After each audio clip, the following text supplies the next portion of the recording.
2012 for Windows 8 ships with a collection of page templates that are useful for a variety of situations. Let's take a look. When I click Add, New Item, I'll go down to Windows Store, and I see a number of these different page types. Now you can read the description here for all the different page types like group detail and so on. What I want to do is actually add an items page. And that's a page to display a collection of items. And I'll go ahead and give it a better name here. We'll just call this items page instead of items page 1. Down here at the bottom. And I'll click Add. Now, Visual Studio will prompt you. This addition depends on files that are missing from your project. Without these files, and I'll just go ahead and say, yeah, Visual Studio, go ahead and add those. And you'll see that it adds a number of things under Common for our base page that we'll go into a little later. Now, because Visual Studio has added a number of these helper classes, the new page is actually going to show an error in the designer until you build the helper classes it depends on. So let's go ahead and click Build, Build Solution. And now we should be able to see the items page visual designer. Now what I'll do is just zoom this out to say 33% so we can see this represents our items page template. Our application is going to have 3 levels of hierarchy. The top level is going to be items page, and that's a list of all the blogs. When you click on one of the items page, we're going to take you to a split page that we're going to add in just 1 second here. And then on a split page, if you click a particular blog post, we'll take you to a detail page. So let's go ahead and add the split page and detail page to our application as well.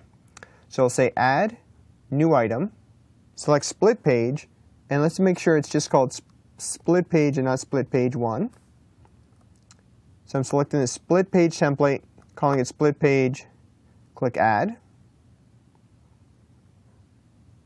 And now while that's going, I'll do Add, New Item. We'll select the basic page template and name this, zoom in, detail page.zamel. And I'll zoom out and click Add. When you add the page templates to your project and look at the Zamel and code behind, it's apparent that these page templates do a lot of work for you. In fact, it's easy to get lost. So let's take a closer look at the page templates and see what's in them. All the Zamel page templates for Windows Store apps have the same format. Let's look at the Zamel for the page templates. And in this case, what I'll do is click the swap panes and then full screen this. So that way we get as much real estate as possible to look at the actual Zamel. And I'll jump this to 140%. Now the first thing you'll notice in this is page resources. And that's styles and data templates for the page that are defined in this section. We'll talk more about this in the Creating a Consistent Look with Style section. Next is the app content, and that's the controls and content that make up the app UI that are defined within the root layout panel. And at the bottom is the Visual State Manager. Animations and transitions that adapt the app to different layouts and orientations are defined in the Visual State Manager section. So in this section, you'll see different visual states for when the application is in full screen landscape versus, say, portrait, versus snapped mode. And we'll talk a lot about these different layouts in the Adapting to Different Layouts video. Now these template pages you use are all derived from the Layout Aware page class. If we do View Code, and I'll just zoom in here to 140%, and we'll see that these are derived from the Layout Aware page. Layout Aware page is an implementation of the page class that enables important functionality for Windows Store app development. And that includes the mapping of application view state to visual view state, which lets the page adapt to different resolutions, orientations, and views. Go back and go home event handlers for basic navigation. A default view model to give you simple bindable data source. And ways to save state and load state methods that work with the suspension manager class to manage application session state. The page templates also use styles and templates defined in standard styles.zamel that apply the design guidelines for Windows Store apps. You'll use some of these styles as a starting point and modify copies of them to customize the look and feel of your application. Now, since our application defines multiple pages, the detail page, the items page, and split page, we need to be able to navigate between these pages. The Zamel UI framework provides a built-in navigation model that uses frames and pages and works much like the navigation in a web browser. The frame control hosts pages and has a navigation history that you can use to go forward and back through pages you visited. You can pass data between pages as you navigate. The first thing we need to do is navigate to our top level page, which is going to be Items page. To do that, let's exit full screen mode and jump into app.zamel. And let's look at the code in app.zamel.cs. First, let's increase the size to 140% here. And let's scroll down to the onLaunched method. We'll full screen this. This code gets an existing frame if there is one. Otherwise, it creates a new one and sets it as the Windows content. And if we scroll down here, after the code from the last video that we added, under our root frame.content equals null, we actually see a code to navigate to the main page Zamel page. Instead of navigating to the main page, we're actually now going to navigate to the Items page. So we'll see that our ability to pass in items to the navigate method, and that'll create an instance of the Items page. Just by changing the Items page, let's click F5 and test. This will run our application. Now, instead of the main page loading, it's actually loading up the Items page. Let's click Alt-Tab, and we'll exit full screen mode and stop Visual Studio. The default main page.zamel that came with our project can now be safely deleted, so I'll go ahead and just do that. Loading Items page. Now, as you notice, that Items page had no content. What we want to do is actually load up and set the feed data source for that Items page. So let's go to the Items page.zamel.cs file and double click it to open it, and let's zoom to 140%, and I'll full screen this just so we can follow along a little better. Let's go down to the load state method, and we're going to add some code to set the default view model. And what we're going to do is set the feed data source, and we'll just build a feed data source variable here. And let's make sure we're casting correctly. And we're going to do app.current.resources in that feed data source that we defined in the app.zamel file.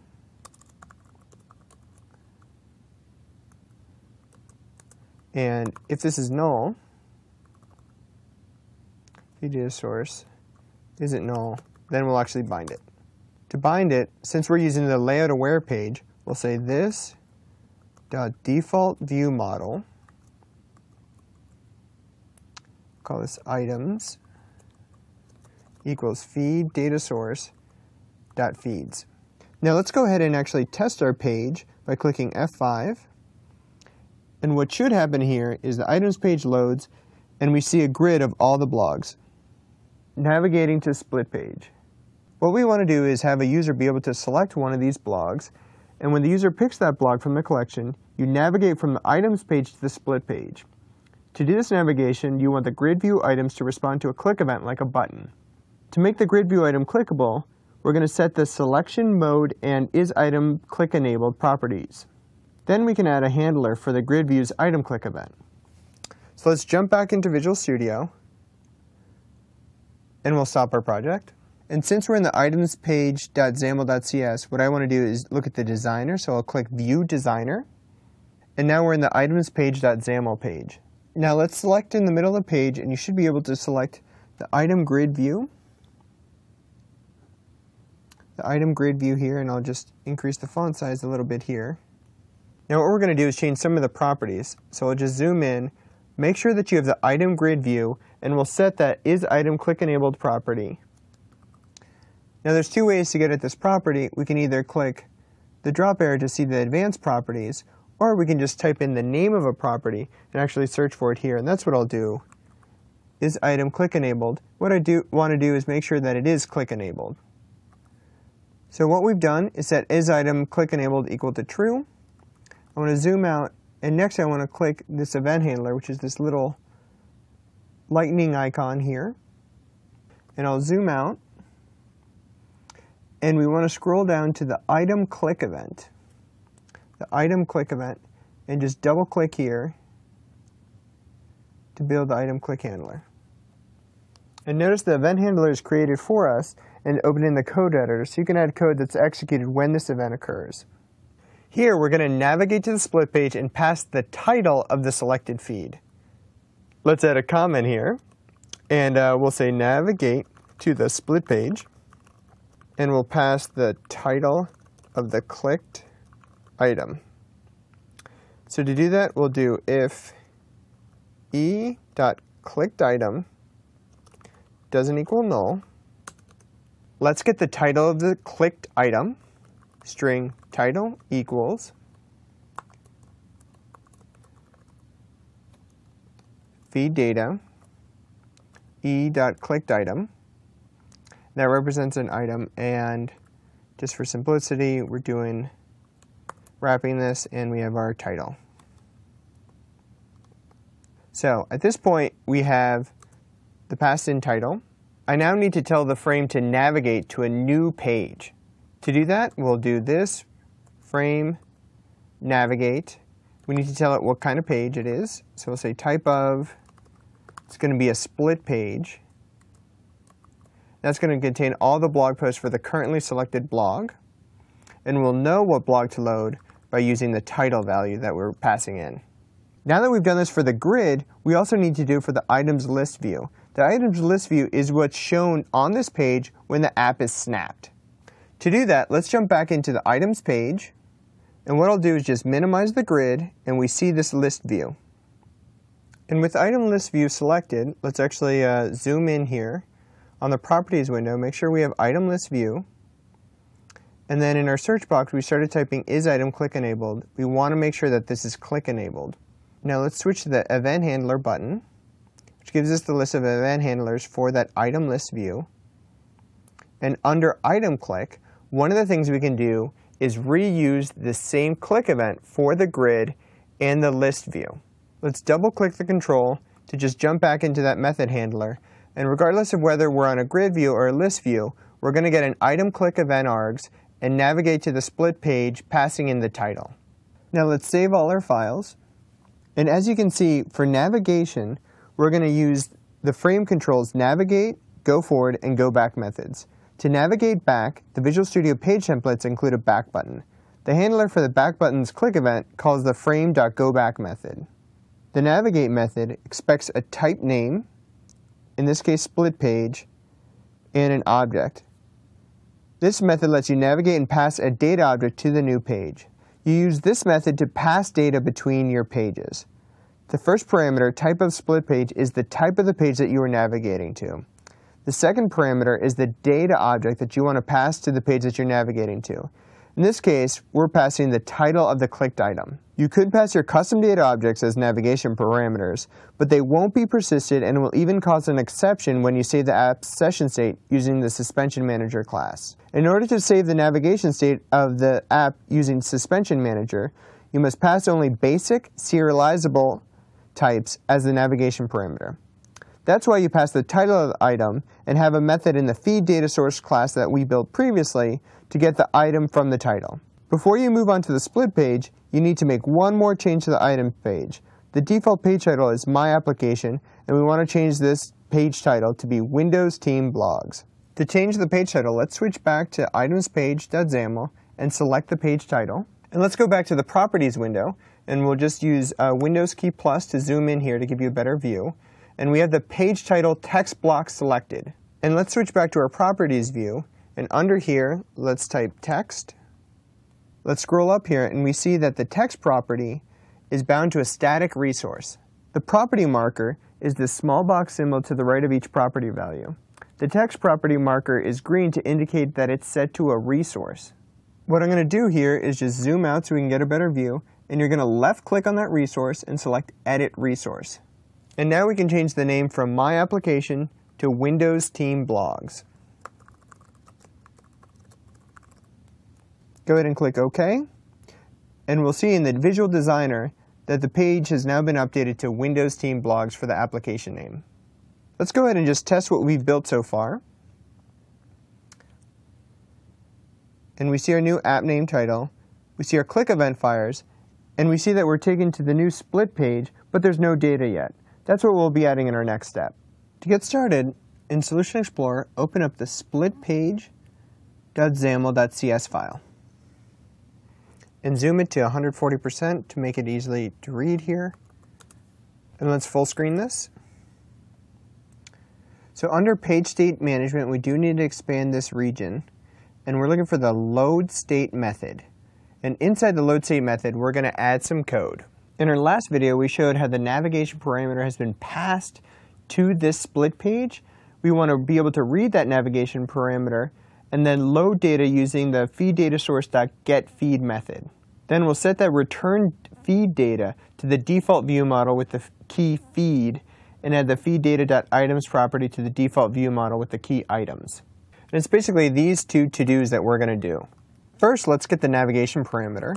We'll say string feed title equals, and we know we're getting a string here, the navigation parameter.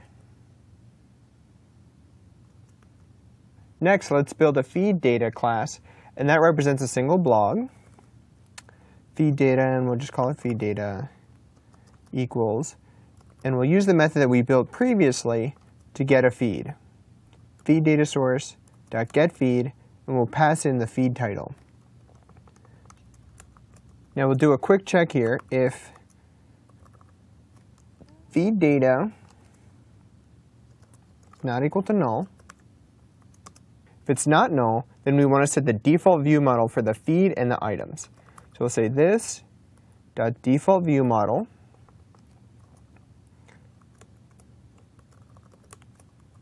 and we'll set that equal to the feed data.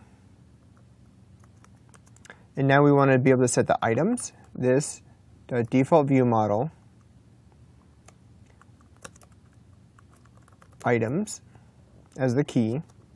We'll set feed data, and we'll point it to that list of items. And let's click F5 or the Run button, and this will load up the list of blogs. Let's click on a blog, and now we actually see all of the blog posts for that blog. And we can, for example, change the different blogs to jump between them. One thing to notice is we don't have a page title on here. Let's go ahead and set that up. I'll click here and click Stop to stop Visual Studio. As you may have noticed in the to-do, there were two items that we had to do. Change the default view model of items that represent the specific feed items. Then it wanted us to set the default view model for group, which represent the high-level group. Since our application uses the default view model key of feed, we need to change the default view model for some of the data bindings, like the page name. To do that, let's click on View Designer. And if we make this a little larger, we'll scroll up.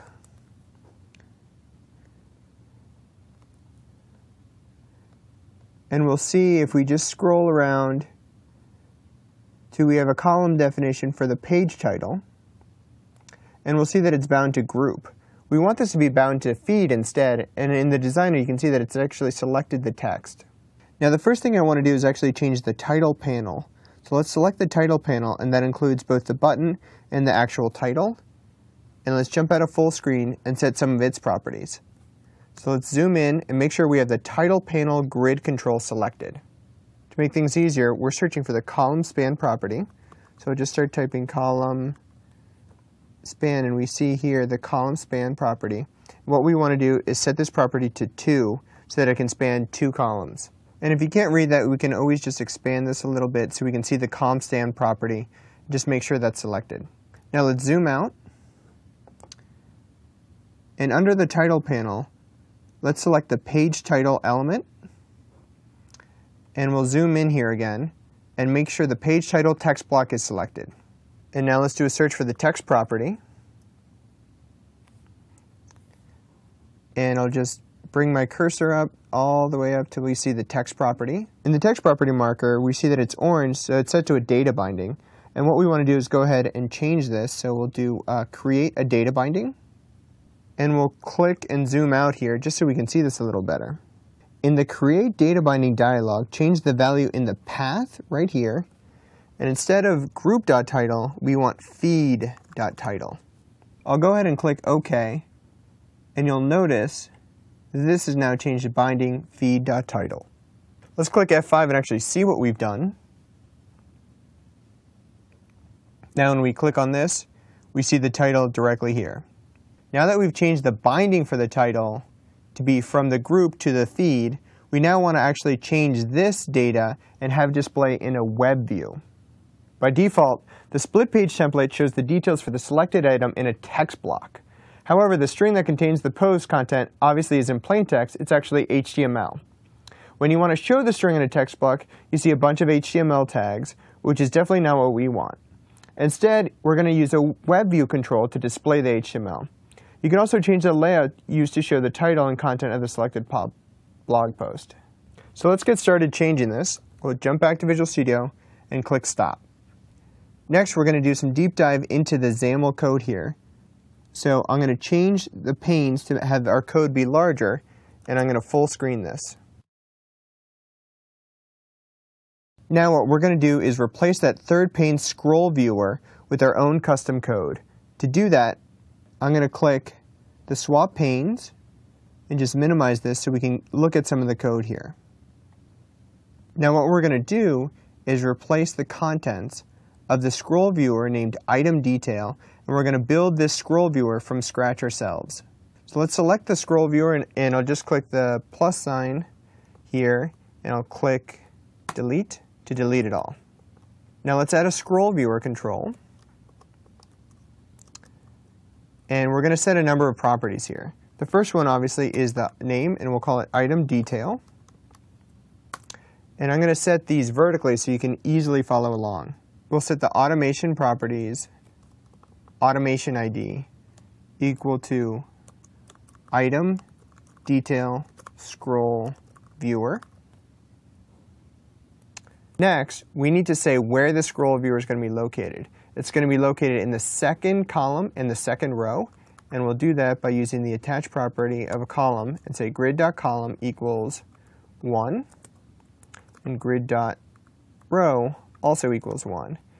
And because the column count starts at 0, this is the second column and this is the second row. Now let's add a little bit of padding. And this goes clockwise from left to right.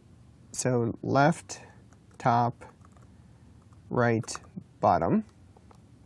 And we're going to set the data context here.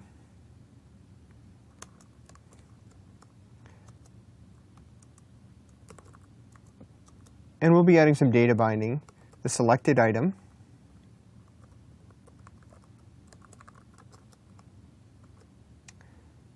and the element view, of course, being the item list view.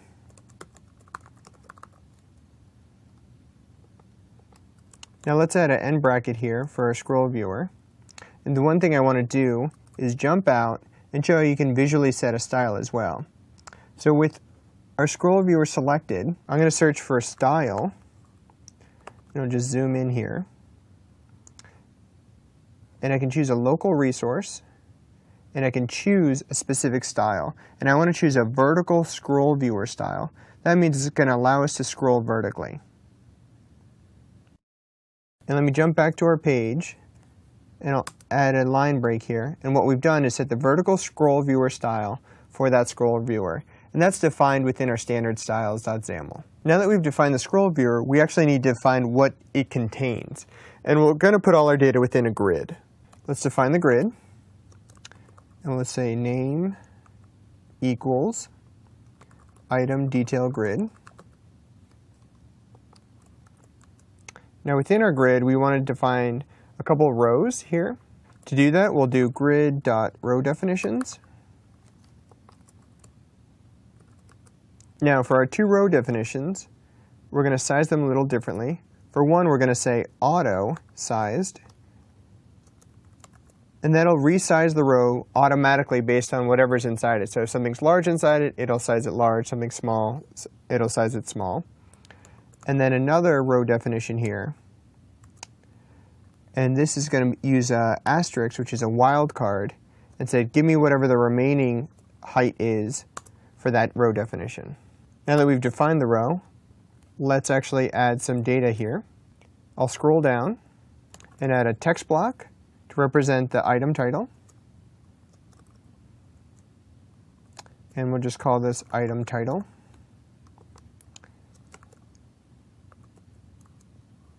And we'll set the binding of that to title. This binding will get us the title for the currently selected item. Now let's define a border, and we'll call it content view border. View border. And we're going to set a couple properties here. The border brush, we'll choose gray. Let's set the border thickness to 2. Now we need to say where this is going to live, so we'll say grid.row equals 1. We want to set a margin property as well. Margin equals 0 on the left side, 15 from the top, 0 on the right side, and 20 from the bottom. So we have a border there. And now within our border, we're going to define a couple more things. We'll define a grid. And inside our grid, we're going to have a web view and a rectangle. First, our web view control. And we'll call this content view. And now our rectangle. And we'll just call it content view rect. And one last thing we can do is change the style property for this item text block here. And I'll click Shift-Alt-Enter to exit. We have the item title selected. And let's go to the style property. And if we click here under our local resources, we see all the standard styles that are defined here. And what we want to do is select under standard styles the subheader text style. By clicking on that, it automatically puts in the subheader text style. Now let's look at our web view control. The web view control gives you a way to host HTML data within your app. If you look at its source property, you see that it takes the URI of the web page to display. For HTML data, though, is only a string of HTML. It doesn't have a URI that you can bind to the source property. Luckily, there's a navigate to string method that you can pass your string of HTML to. Whenever you use a web view control to view content that might not be available, make sure to handle any failures that occur. With the web view selected in the content view, let's go to the properties and then the events menu. Find the navigation failed method. Navigation failed. And double click it. And we'll zoom out and we'll see that Visual Studio has built the navigation failed event handler for us. Now we're going to go to full screen mode, build an error string message, and then display it in the content view. To do that, let's get started. Error string equals page could not be loaded.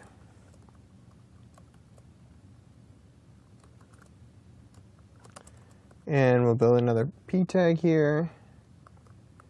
Error is. Now what we'll do is actually display the error. e.weberror status.toString. And end our paragraph tag. Now let's set the content view. This.contentView.navigate to string. And we'll navigate to our error string. Now that we've handled navigation failure, let's go to populate the web view. Next, we're going to populate the web view. To do that, we're going to expand the local page navigation section. Under here, let's navigate down to the item list view selection changed method. Let's add some code under the selection changed. And what we're going to do is get a reference to the selector list. Selector, let's just call it list equals sender as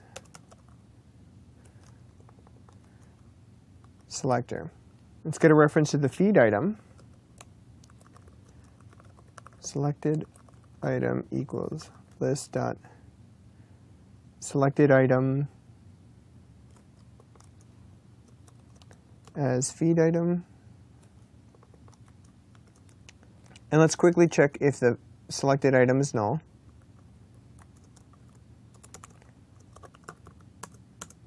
If it's not null, let's load the content view, this.content view, and we're going to navigate to the string. And that string is going to be the selected item.content that represents the actual blog post.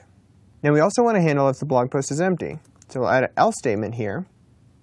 And if it is, we'll say this.content view.navigate to string, and we'll navigate to an empty string. Now let's exit full screen mode and click F5 to run our app. Let's select a blog. Ooh, cool. Now we have an actual web view control that displays the data and not just the HTML. Next step is we're going to jump back to Visual Studio, click Stop, and we're going to change the detail page.zamel. Let's go to Solution Explorer, and we should see detail page.zamel. In the detail page, let's go ahead and zoom this to 140%. And let's full screen it so we have some real estate here. And the first thing we'll do is actually change the page title. So with our cursor selected on the text block, let's actually jump out of here, and we'll see in the Properties window, make sure that the properties are selected, not the events. And this time we're going to search for text. And we see the text here, and what we want to do is create a data binding. Now at the very top of this dialog, select Data Context. And under Data Context, that gives us the ability to set a path. And the path that we want to set is title. So we've changed the binding type to a data context and the path to title. And now let's click OK and zoom out. Now you may have noticed that the message in the Create Data Binding dialog says the data context is not set. That's okay, because we're going to set the data context in code when we run our app. Now in the detail page.zamel file, after the title grid, but before the Visual Studio Manager, we're going to add some XAML code. The first thing we'll do is define a border, and what we want to do is include a web view within that border. Border, let's set the name to Content View Border.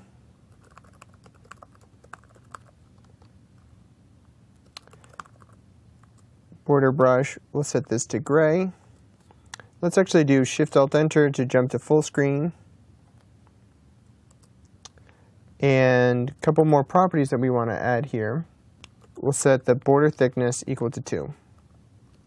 We'll set the grid row equal to 1, so it's the second row, not the title row. And then the margin, we'll set this to 120 on the left, 15 top, 20 on the right, and 20 on the bottom. Let's add a bracket here. And within this border, we're going to add a web view control. So we'll define a web view. We'll call it Content View. And we can also add an event handler here called Navigation Failed, and use the Visual Studio feature to have it automatically build an event handler for us. And we'll just end that bracket there. Now let's right-click on here and say Navigate to Event Handler. And just like we did before, first let's set the zoom property so you can see. Just like we did before, we're going to handle the Navigation Failed event. And just like we did with the split page web view, let's go to the split page XAML.cs, and at the very bottom, we had a navigation failed code. I'm going to copy paste that code. It's going to be the exact same thing we do for the detail page. If for whatever reason the navigation failed, we'll display our error string and actually show the error message. Next, scroll up to the load state method.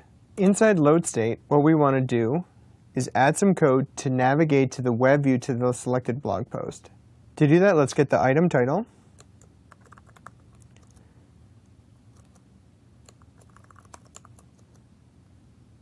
And we'll get the navigation parameter.